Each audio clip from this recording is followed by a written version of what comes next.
Trump still racks up massive wins at the Supreme Court. This is him on autopilot. What do I mean by that? This is the only thing that lasted about his 2016 to 2020 run, is what he did on the Supreme Court, those 3 picks. Massive win. He doesn't have to even do anything, and they're deciding things in his favor. That's what I mean by it's the gift that keeps on giving, and probably the most important thing that happened, lasting thing that happened in his career. Although this administration might actually even do more great things than dominating the Supreme Court. Welcome to Doug in Exile. This is where the happy patriots are. As I make my case, we're going to go into a number of cases at the Supreme Court and show you how not only Trump is winning, but this is the long-term MAGA strategy. Remember, without that Supreme Court, and they tried undermining him with an impeachment back then with the Russia collusion hoax, and they were able to cripple his administration in a lot of ways. They were not able to cripple his Supreme Court picks.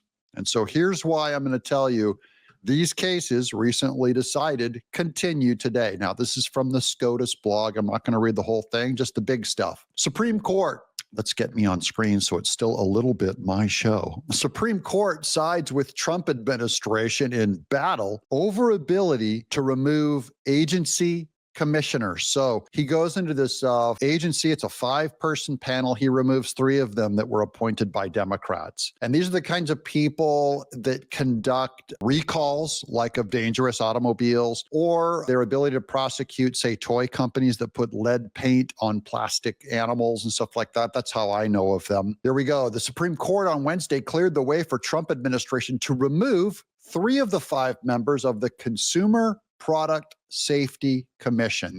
They'll later call it the CPSC, Consumer Product Safety Commission, from office while their challenges to their firings continue. Now, all of their challenges come from lower courts trying to usurp the presidential power. In a brief unsigned order, the justices blocked, at least for now, a ruling by a federal judge in Maryland. These are Democrat-appointed judges that had directed the Trump administration to reinstate the 3 commissioners who were appointed by then-President Joe Biden. Now, these are Democrat judges appointed by a Democrat president, and everyone has to pretend like it's not political. They have to pretend like Joe Biden, anyone could have appointed these judges, and they would act exactly like anyone else because this is neutral. This is not political. And then Trump comes in and cans 3 of them. Then all of the courts and all of the media have to say, like, now it got political under Trump because he fired them. No, they were appointed for political reasons. The majority explained that the case was squarely controlled by its May 22nd ruling that allowed Trump to remove board members of the National Labor Relations Board and the Merit System Protection Board. So every time Trump wants to remove people from all these different boards, he's just pulling out Democrat, communists, global warming enthusiasts, pro-trans enthusiasts, judge. He just removes them and says, you know what, we're going to put things back in balance. Then they go, no, now you're politicizing it. None of these judges were here to question Joe Biden's appointment or Barack Obama's appointment of these people, saying it was politicized, only when you remove them. And that's where I'm calling them out as wrong. Justice Elena Kagan specifically dissented. I'm going to get to her dissent at the very end. I've got another great quote from her. Remember, she used to clerk for Clarence Thomas? Yeah. She used to clerk for Clarence Thomas, and she is a liberal. And so she dissented in an opinion joined by Justice Sonia Sotomayor and Ketanji Brown Jackson by allowing the president to remove commissioners for no reason other than for party affiliation, Kagan contended. I will agree they may have only been removed for the reason their party affiliation, but they were only appointed for their party affiliation. By the way, same thing with why Kagan was appointed by Barack Obama, why Sotomayor and Ketanji Brown Jackson were appointed purely for partisan reasons, for party affiliation, or race, sex, gender, DEI, woke stuff that is all firmly buried in the left, normal politics. None of these liberals came out and said that was for political reasons. Therefore, what's good for the goose is good for the gander. What's sauce for the goose is sauce for the gander. One man's modus ponens is another man's modus tollens. Kagan contended the majority has negated Congress's choice of agency, bipartisanship, and independence. Where have you been for the last 40 years? Not since George H.W. Bush, who accidentally, I think he appointed, was it Souter or was it Kennedy? He accidentally appointed a hardcore pro-choicer, or Reagan appointed, who's the lady? The first Chief Justice. Is it O'Keefe? Who was hardcore pro-choice. Okay. That's back before it was politicized. You might accidentally pick someone from the other side. A Democrat never accidentally picked a Scalia, never accidentally picked an Alito. So I'm only saying it is appropriate and not uniquely politicized to remove these people after the fact. Well, I'll move on to the next article just because I think I've made my point on that one quite enough. Now, here's the Slate. I'm going from a couple of Democrat sources here on the subject. The Supreme Court is now asking judges to do the impossible, says Slate, leftist magazines. Here's the Supreme Court examined Donald Trump's power yet again on Wednesday, granting him the authority to fire Democrat members of the Consumer Product Safety Commission in direct violation of federal law. I only want to say they just negated themselves just by this sentence. Did you catch it? Granting the authority to fire Democrat members. How do you know that they're Democrat members? If it's supposed to be nonpartisan and it's supposed to be neutral, they're Democrat members. That's why he's firing them. He has the authority to fire Democrat members of the Consumer Product Safety Commission in direct violation of federal law. I say it's in direct violation of federal law to appoint Democrat members, that is, to make them Democrat. Over the liberal justice's dissent, the conservative majority, supermajority, greenlit the first step of Trump's systematic destruction of the agency. Okay. I would say it was systematically destroyed when they appointed 3 of 5 panel members, and they're Democrats, a plan that collides with many other federal statutes. Whatever, the court's action imperils the CSPC's ability to ban products that may maim or kill consumers. They can't demonstrate that. How in the world can they demonstrate that by removing 3 Democrat members, they have removed the CPSC's ability to ban products that may maim or kill consumers, including children? That's my favorite line. It's the children, everybody,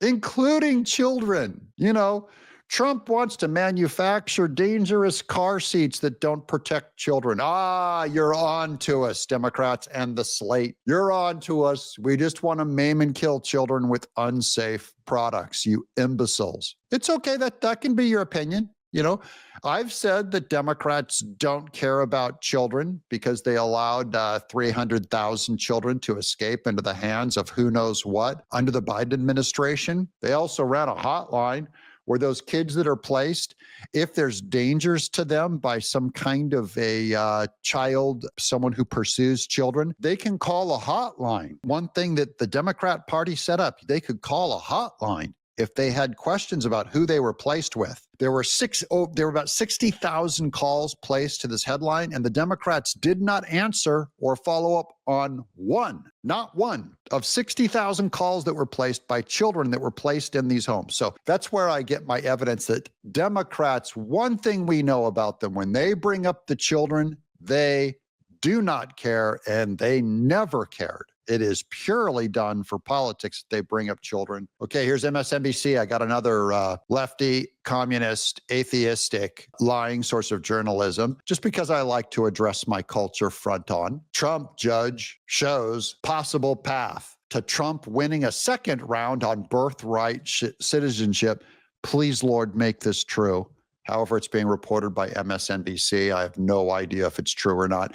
This is by Jordan Rubin. I've actually quoted him quite a bit on this show. I do find him an interesting voice. Okay. When the Supreme Court issued its decision last month in Trump versus CASA, the majority didn't address the legality of President Trump's bid to upend the Constitution's birthright citizenship protections by executive order. Prior to the CASA ruling, lower court judges around the country had an easy time deeming Trump's move unlawful. He doesn't fill in enough detail because, to be more accurate, I'll be more accurate than this journalist. I'm sorry, buddy, but you're faking it. Lower court Democrat appointed judges, lower court hard left judges, not just lower court judges. You left out the primary meaningful part of the whole thing. And that's deliberate. Lower court judges around the country had an easy time deeming Trump's move unlawful. Yes, they had an easy time doing it because they're politicized communists. That's why it was so easy, because they don't care about the law and they care about their politics. They're all translate. But the high court only issued a procedural ruling that limited nationwide injunctions, true, which judges had issued against Trump's orders without addressing the underlying merits. That is, without saying whether Trump's order on birthright citizen itself was legal or illegal. Now, this is what he means by that, and he is true on this, that the Supreme Court only made a procedural ruling saying, hey, lower judges should not strip out the president's authority. They weren't commenting on birthright citizenship. They didn't go in and say, hey, there's no such thing as birthright citizenship, and that's why Trump can deport these illegals. They didn't say that. They said, hey, you lower courts cannot stop Trump from deporting illegals. He has the authority. Okay, they didn't say in defense of birthright citizenship. I'm only saying that birthright citizenship has not been decided yet, and it may be one day, and I hope it is.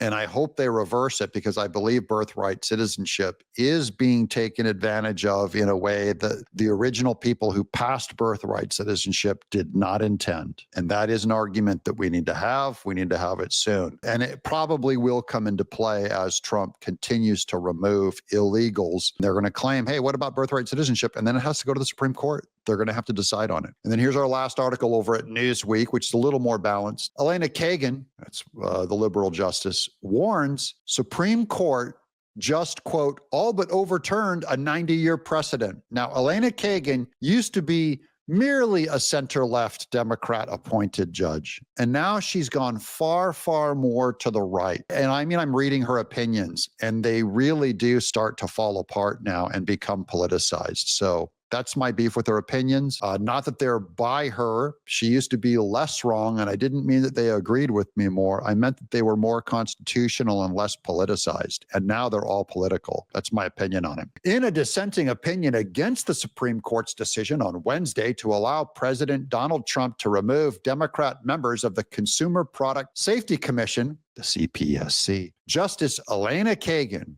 wrote that the conservative majority has, quote, all but overturned a landmark 1935 case. Now, I believe that's false, and I'll try to explain why it matters. The CPSC works to protect people from dangerous products. Like, this is why there's some classic toys that are really dangerous for kids. Oh, let's say lawn darts, where you throw them in the air and they'd land on a kid's head, and they had to do plastic tips. So they had to say that this is adults only and not for kids. When I was a kid, they had these thing makers that had these hot plates, like you heat them up to like 150 degrees, and a kid would touch the hot goo plastic and burn himself. Or thing makers, and the strange change machine that would have light bulbs on Betty Crocker ovens. These are hot appliances.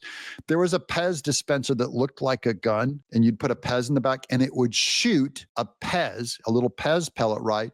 And kids would aim it in their own mouth and shoot the Pez, and it would go down into their windpipe and they would choke, right? That's a choking hazard. So all those laws and rules and things come from this division of the government, which I'm all for, that's about saying, you know what, that product, kind of unsafe for kids.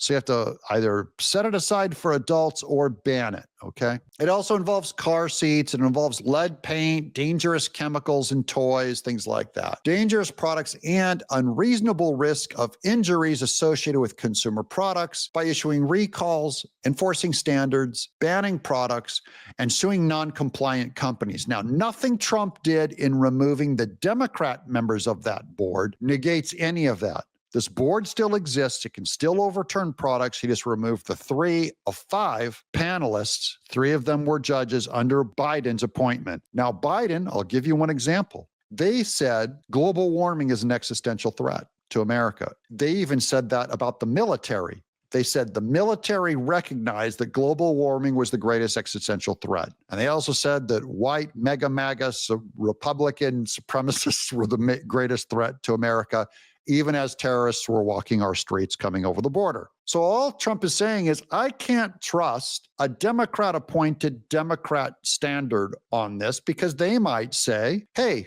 any plastic toy is a threat to our environment. Any plastic toy, any combustion engine. If you put gasoline in your little motorized remote control airplane, that is a threat to the environment, an existential threat, and needs to be recalled. See how politics can play into this stuff? All I'm saying is that politics can play into it.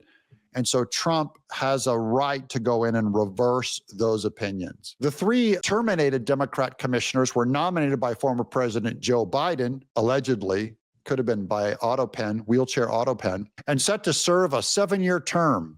The CPSC board is comprised of 5 people and requires a partisan split. The case Kagan refers to in her dissent, Humphrey's executor versus the United States, established that the president cannot fire independent board members without cause. And there it is. Member without cause. So all Trump has to say is, I have cause. They're Democrats. They're politicized. There's my cause. So that's going to already negate what Kagan says. The 3 commissioners had previously been fired by Trump in May, then reinstated by a lower federal judge, which was overstepping his boundaries. However, following that decision, the Justice Department filed an emergency appeal to the Supreme Court, because the Justice Department, Trump's side, are trying to enforce the presidential power, claiming that the agency fell under Trump's control and he can remove them without cause. The High Court on Wednesday granted the stay application, allowing Trump to oust the commissioners. Kagan, who was appointed by federal liberal justices who was joined by Sotomayor and Brown Jackson in her dissent, rebuked the move and said the Supreme Court decision nearly overturned the precedent by unanimous ruling. In the 1935 Humphreys case, the court has not formally overturned the 90-year-old ruling. And that's just the ruling that said that you can't remove them without adequate cause. I'm only here to argue, saying Trump had adequate cause. They're politicized and he disagrees with their opinion. That's all it takes. It's under the presidential authority. And so Kagan, Sotomayor, and Jackson are trying to undermine the presidency with a lower court, which is an even bigger sin than anything Trump can do on this alleged safety commission.